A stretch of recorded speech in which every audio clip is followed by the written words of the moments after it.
नमस्कार दोस्तों, Hindi medium YouTube channel पे आपका स्वागत है। दोस्तों, इस हिंदी मीडियम यूट्यूब चैनल पे हम लोग जो बिहार के एग्ज़ाम होते हैं, यूपी के एग्ज़ाम होते हैं या किसी भी स्टेट के एग्ज़ाम होते हैं जहाँ जीएस पूछा जाता है, उन्हीं के लिए प्रॉपर तरीके से जो जीएस का सब्जेक्ट होता है हमारा, उन्हीं को तैयार करते हैं। मैं हर वीडियो में अपने ये इंट्रो क्यों देता हूँ? वो इसलिए देता हूँ कि कोई भी नया बच्चा आए, उसको समझ में तो आए कि इस चैनल पे क्या पढ़ाया जाता है। तो दोस्तों, इसमें हमने अपने चैनल पे जो बिहार स्पेशल की क्लासेस होती हैं, वो बहुत अच्छे से कवर कर ली। उसकी पीडीएफ आप लोगों को प्रोवाइड कर दी गई है। आप लोग लगातार उसको देख रहे हैं और जो एग्ज़ाम में हुए आए सवाल हैं, उनको आप सॉल्व कर रहे हैं। दूसरे स्टेप में बिहार से रिलेटेड मैंने बहुत सारी चीज़ें तो करवाई हैं। फिर हमने जो मॉडर्न हिस्ट्री की क्लासेस है, उसको कवर करना शुरू किया और हमारी जो बायोलॉजी की क्लास है, उसको कवर करना शुरू किया। साथ में बिहार का जो करंट होता है, वो सारा कुछ मैंने आपको करवा ही दिया है। दोस्तों, आज का जो वीडियो होगा, हम मॉडर्न इंडिया की जो क्लासेस कर रहे हैं, उसमें जो आज का वीडियो होगा दोस्तों, उसमें हम जो गोलमेज सम्मेलन है, उसके जो आउटकम है, उन सारी चीज़ों के विषय में जानेंगे। पिछली वीडियो में हमने ये देखा था कि जो गोलमेज सम्मेलन हुआ, 3 गोलमेज सम्मेलन हुए। होता क्या है कि जब साइमन क मतलब कि जो सविनय अवज्ञा आंदोलन होता है, तो उसकी वजह से संवैधानिक गतिरोध उत्पन्न हो जाता है। तो इरविन और जो साइमन रहते हैं, ये दोनों ब्रिटिश सरकार को सलाह देते हैं कि भाई इन सबको बुला के बिठा के बातें करो, जिससे जो संवैधानिक गतिरोध है ना, वो दूर हो जाए। उसके बाद जो गोलमेज सम्मेलन बुलाया जाता है और 3 गोलमेज सम्मेलन बुलाए जाते हैं। और एक 1930 से 1931, 1931 में ही दूसरा और तीसरा 1932 में 3 गोलमेज सम्मेलन बुलाए जाते हैं।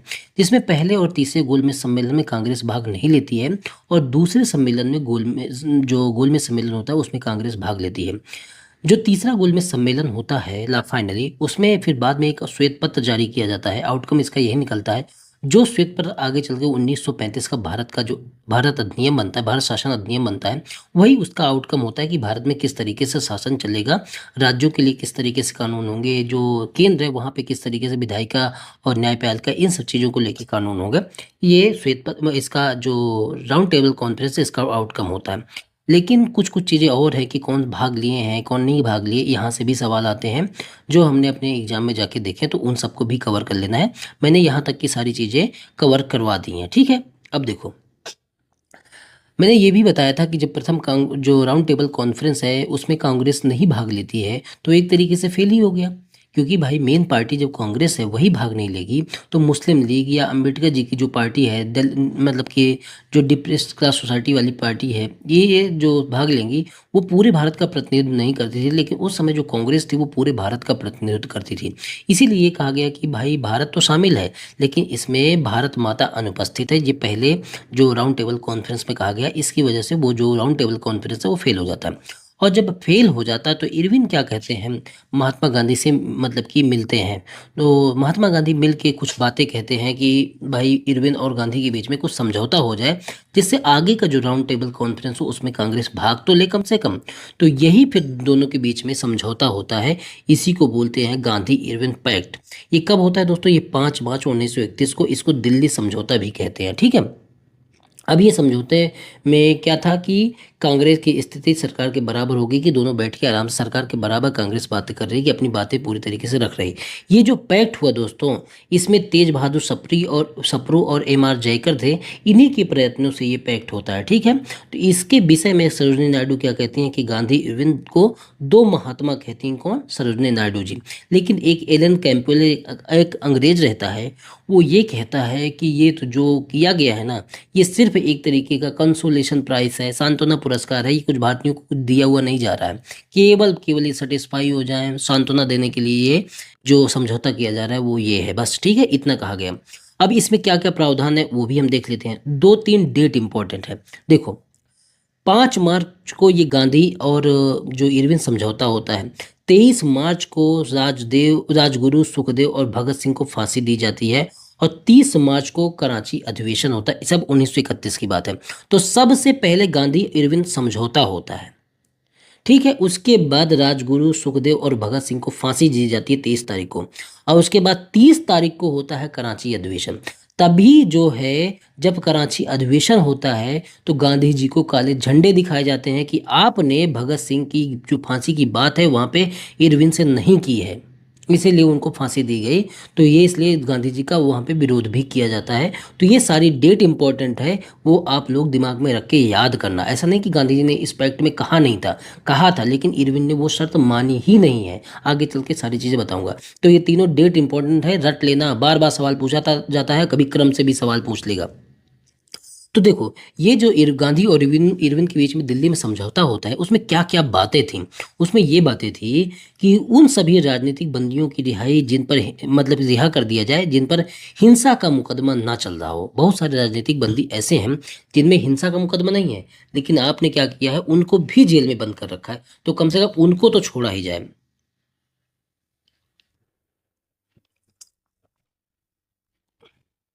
ठीक है। दूसरा प्रावधान ये था कि सभी आर्थिक दंड जिन्हें लगाया ना गया हो पर आम माफी हो, मतलब कि उनको माफ कर दिया जाए। जो आर्थिक दंड आपने लगाया है उनको माफ कर दिया जाए। सभी जब्ती जो भूमियां हैं जिन्हें बेचा ना गया हो वापस दे दी जाए। जो आपने जब्त कर लिया है उनको बेचे नहीं, उनको तो वापस ही कर दो।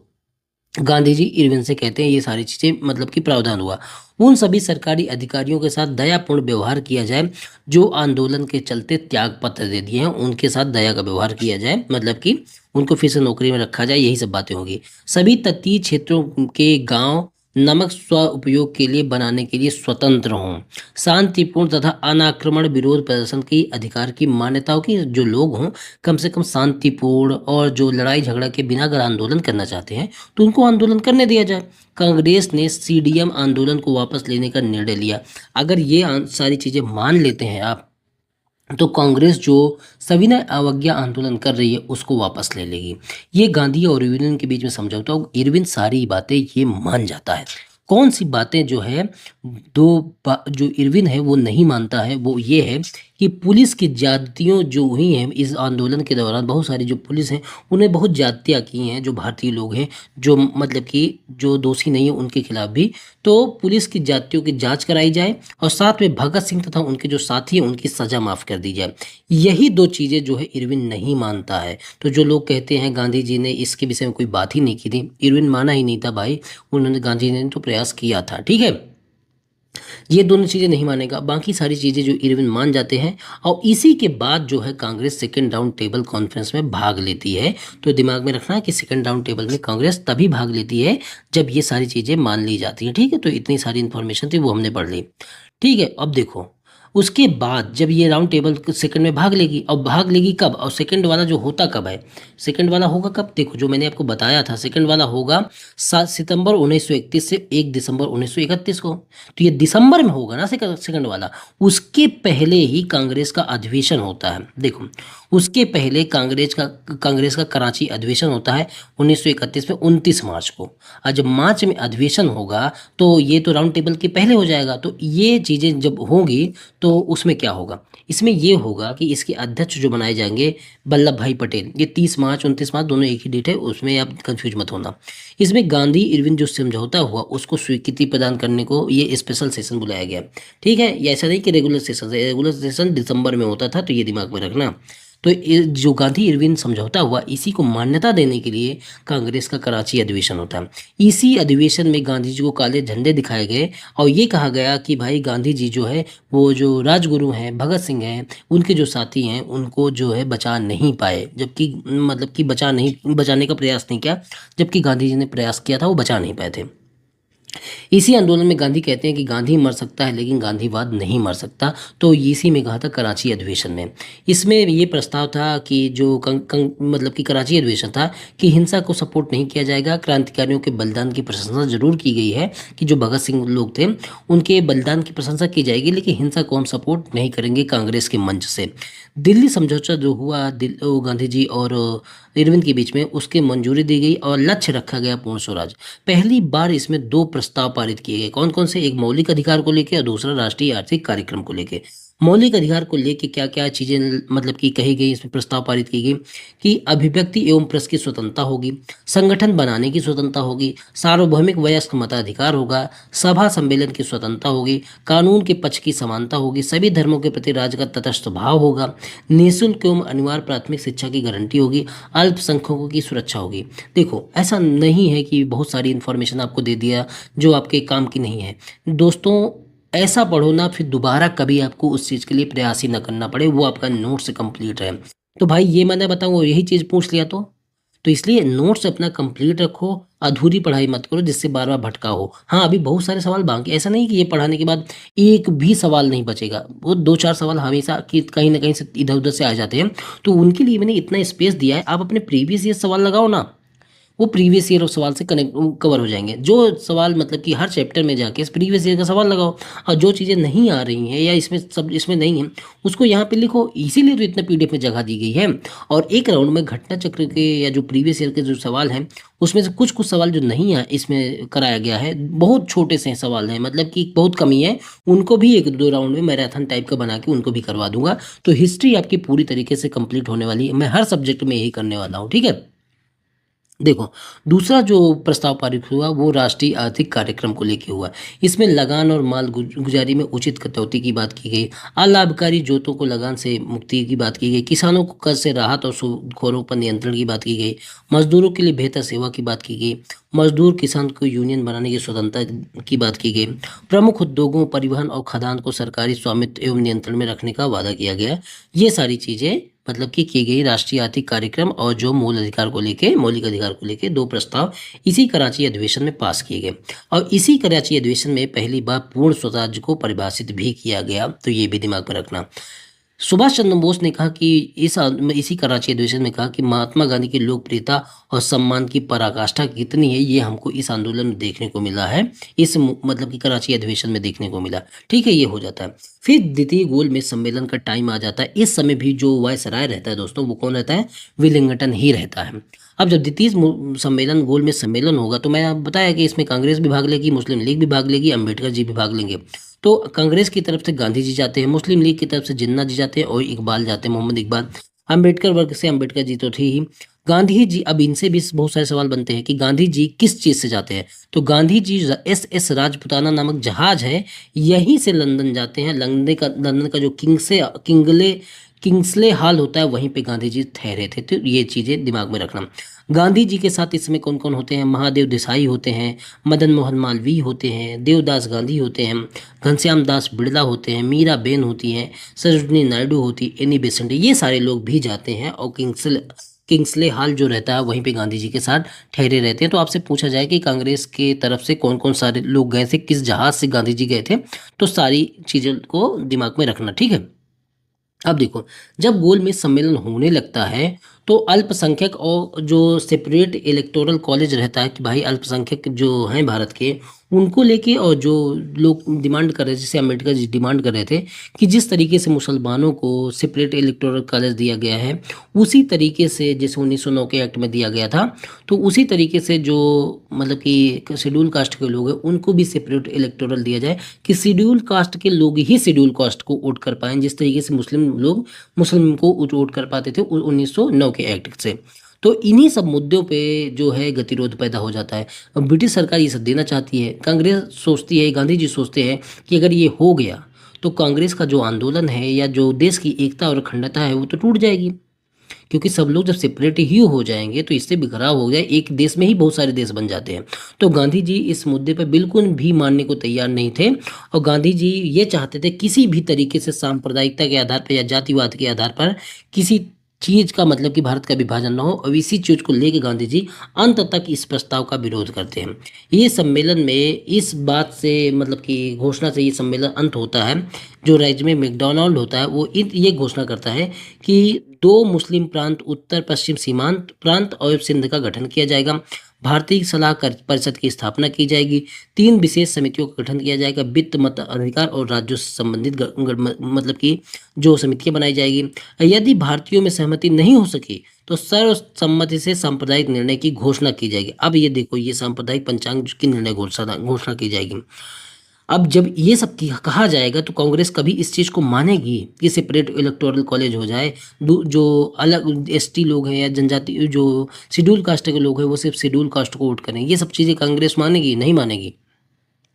तो इसी बात को लेके ये आंदोलन जो है, ये जो सम्मेलन होता है वो असफल हो जाता है, क्योंकि सरकार जो होती है अधिराज्य के दर्जा पर आधारित डोमिनियन स्टेट की स्वतंत्रता की मांग को खारिज कर दिया। मतलब कि उस समय जो लोग थे वो स्वतंत्रता की मांग चाह रहे थे कि डोमिनियन स्टेट टेस्ट किस तरीके से लागू होगा वो सारी चीज़ें बताई जाए, तो सरकार देना भी नहीं चाहती थी। उधर दूसरी तरफ वो सेपरेट इलेक्टोरल कॉलेज भी दे रही थी। तो इन्हीं सब बातों को लेके जो सम्मेलन होता है वो असफल हो जाता है।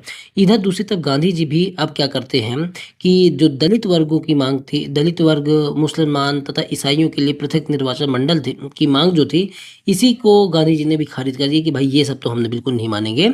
और 28 दिसंबर को बाद में ये गांधी जी वहाँ से लौट आते हैं। 28 दिसंबर 1931 को गांधी जी भारत आ जाते हैं। मुंबई पोर्ट पर जैसे ही गांधी जी उतरते हैं ना, तो महात्मा गांधी को काले झंडे दिखाए जाते हैं और गांधी जी हाय हाय का नारा लगाया जाता है कि आप वहाँ गए और कुछ लेके भी नहीं आए, कुछ किसी तरीके से समझौता नहीं करके आए। तो गांधी जी यहीं पे कहते हैं कि भले ही खाली हाथ लौटा हूँ, लेकिन अपने देश की इज्जत को बट्टा नहीं लगने दिया मैंने, कि बंटवा के, या दुनिया बाद में क्या कहेगी कि ये देश को बंटवा के चला आया। इस तरीके की चीज़ें मैंने मतलब कि कुछ भी नहीं होने दी हैं। वेलिंगटन ने गांधी इरविन समझौते को मानने से भी इनकार कर दिया कि आपने जो समझौता किया था ना गांधी इरविन से, जो 5 मार्च को हुआ था, उसको भी मैं नहीं मानता। आप जो मतलब कि हमारी बात नहीं माने हो, अब मैं इसको भी नहीं मानता हूँ। तो गांधी जी क्या कहते हैं कि अगर तुम इसको नहीं मानोगे, जो गांधी और इरविन के बीच में समझौता हुआ था, जिसके वजह से गांधी जी जो है द्वितीय जो कांग्रेस मतलब कि राउंड टेबल कॉन्फ्रेंस में भाग लेने गए थे, अगर आप उसको नहीं मानते हैं तो मैं दोबारा जो है संविधान अवज्ञा आंदोलन शुरू करूंगा सेकंड फेज का। और 1 जनवरी से 1932 से 1934 सेकंड फेज का जो संविधान अवज्ञा आंदोलन है ये चलता है। लेकिन वहीं पे ब्रिटिश क्या करती है, 3 नीतियों का पालन करती है कि अब जो है गांधी जी को पुनः आंदोलन नहीं करने जाएगा। छोटे मोटे तो चलता ही रहता है, गांधी जी को पुनः अनुमति नहीं दी जाएगी। कांग्रेस से अब कोई सद्भावना नहीं रखनी, क्योंकि हमने बुलाया, बातें की, लेकिन ये कुछ नहीं मान रहे हैं। और आंदोलन को ग्रामीण क्षेत्र में प्रसारित करने की अनुमति होगी ही नहीं। और इन्हीं चीज़ों को लेके विलिंगटन क्या करता है कि 4 जनवरी को महात्मा गांधी 1932 को महात्मा गांधी को गिरफ्तार कर लेता है। जैसे ही आंदोलन रंग पकड़ने लगा था ना, कि भले आंदोलन में गांधी जी गिरफ्तार हो जाते हैं, लेकिन बहुत सारे लोग लगातार आंदोलन करते रहते हैं। तो जैसे ही आंदोलन रंग पकड़ने लगेगा कि भाई मतलब कि बड़ा होने लगेगा, तो रैमजे मैकडोनाल्ड रहता है, वो क्या काम करता है कि इसको तोड़ने का प्रयास करने लगेगा कि सब लोग एक हैं, जो मुस्लिम लोग हैं, जो एसटी लोग हैं, मतलब शेड्यूल कास्ट के लोग हैं, सिख हैं, सब एक हैं। तो ऐसा करा जाए कि सांप्रदायिक पंचांग की घोषणा कर दी जाए कि भाई इनको सेपरेट इलेक्टोरल दे दिया जाएगा। तो इसी रंग में भंग डालने के लिए, कि आंदोलन को कमज़ोर करने के लिए 16 अगस्त, ये डेट याद रखना, 16 अगस्त को रैमजे जो मैकडोनाल्ड होता है उसके द्वारा, जो ब्रिटेन का मतलब कि होता है, ब्रिटेन का पीएम ही तो होता है रैमजे मैकडोनाल्ड।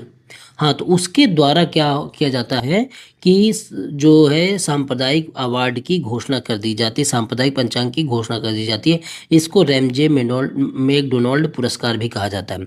इसमें ये कहा गया कि जिस तरीके से मुसलमानों को 1909 के मार्ले मिंटो एक्ट से सेपरेट इलेक्टोरल दे दिया गया था कि मुस्लिम लोग ही मुस्लिम को वोट करें, सिखों को, ईसाइयों को 1919 के एक्ट से दे दिया गया था कि सिख और ईसाई लोगों को, सिख और ईसाई लोग ही वोट करेंगे।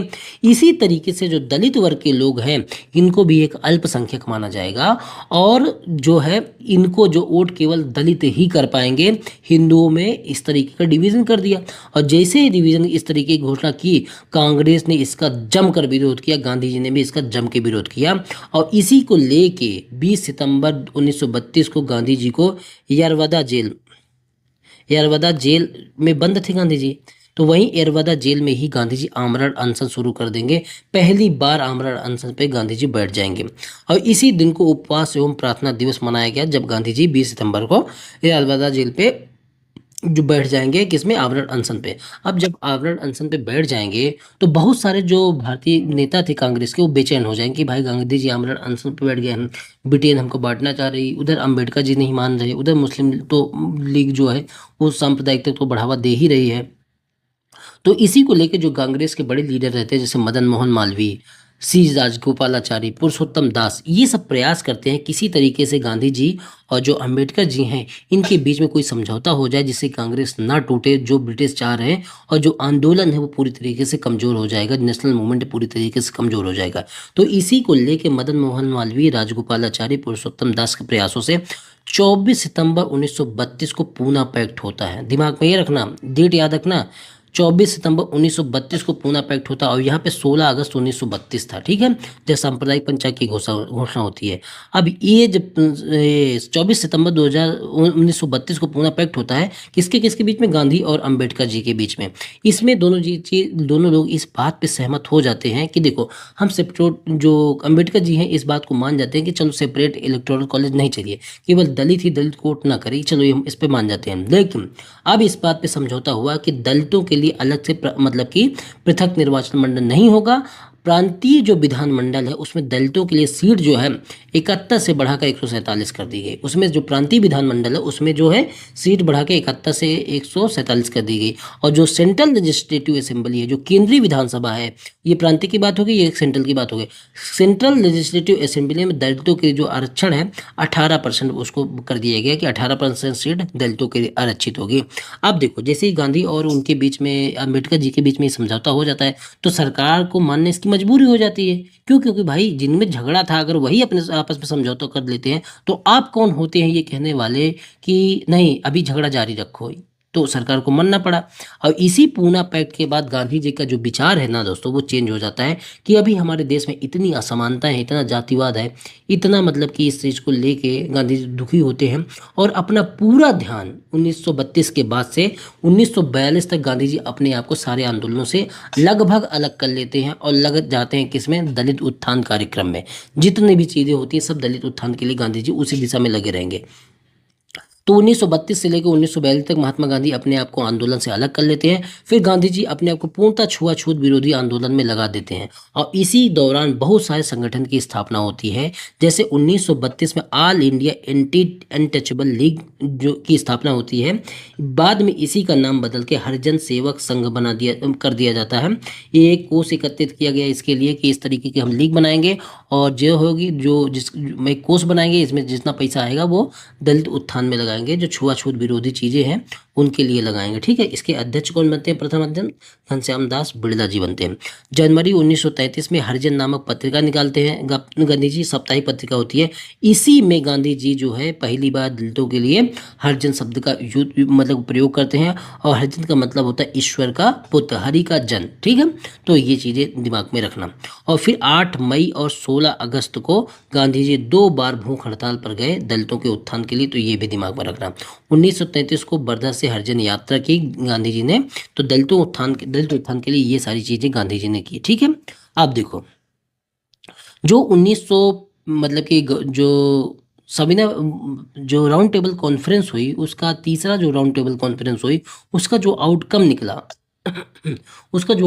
क्या? एक श्वेत पत्र जारी हुआ। बाद में आगे चल के वो गवर्नमेंट ऑफ इंडिया एक्ट बना 1935 का। तो देखो, सारी इन्फॉर्मेशन क्रम में है, कुछ भी तो छोड़ नहीं रहा, सब कुछ आपको स्टेप बाय स्टेप चल कराता जाएगा। उधर बीच बीच में जो कांग्रेस के इंपॉर्टेंट सम्मेलन होते थे वो सब भी मैंने आपको एक लिस्ट में प्रोवाइड कर दिया है, सारा कुछ बता दिया है, तो कुछ भी छूट नहीं रहा, सब चीज़ एक क्रम में ही है, ठीक है। तो उसको समझते जाओ और दिमाग में यही रखना कि कुछ भी हमारा छूट नहीं रहा, ठीक है। अब देखो, कितनी सारी चीज़ें हैं अभी।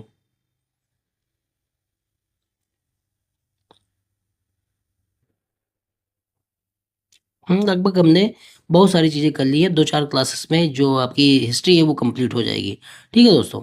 देखो, और भी कुछ कुछ चीज़ें हैं वो मैं आपको करा देता हूँ इसमें। ठीक है, देखो, ये एक्ट करवा देता हूँ। गवर्नमेंट ऑफ इंडिया एक्ट जो 1935 का आया, देखो इसके विषय में बहुत सारी इन्फॉर्मेशन है ना, जो डिटेल इन्फॉर्मेशन है वो जब मैं एक संवैधानिक विकास का एक चैप्टर आता है, वो चाहे पॉलिटी में पढ़ लो चाहे हिस्ट्री में पढ़ लो, लेकिन मैं उसको हिस्ट्री में एक बार में करवा दूंगा संवैधानिक विकास। तो उसमें जैसे 1773 का एक्ट हो गया, 1784 का एक्ट हो गया, 1813 का एक्ट हो गया, 1833 का एक्ट हो गया, 1853 का एक्ट हो गया, 1861 का एक्ट हो गया, 1892 का एक्ट हो गया, 1892 के बाद 1900 कितना 1909 का एक्ट हो जाता है, 1919 का एक्ट हो जाता है, 1935 का एक्ट हो जाता है, 1947 का एक्ट है। तो ये सारे जो संवैधानिक विकास के हैं एक्ट हैं, इन सब में क्या क्या चीज़ें मेन होती हैं, वो सब की एक लिस्ट बना के और अच्छे से डिस्क्राइब करते हुए सब कुछ एक बार में, जैसे ही मॉडर्न इंडिया क्लास खत्म होती है उसको भी करा दूंगा, तो उसके लिए भी आपको भटकना नहीं पड़ेगा। यहाँ पे बहुत ज़्यादा चीज़ें इस जो पढ़ाने के दौरान नहीं दी गई हैं, जो काम काम की चीज़ें वही दी गई हैं, ठीक है, लेकिन इनको भी पढ़ना बहुत ज़रूरी है। उनकी सबकी लिस्ट मैंने बना रखी है, उनको लास्ट में करवा दूंगा, ठीक है। तो इसके लिए भी मत घबराना। देखो अब 1935 का जो गवर्नमेंट ऑफ इंडिया एक्ट है, इसमें प्रस्तावना नहीं थी दोस्तों, पहली बात तो याद रखना।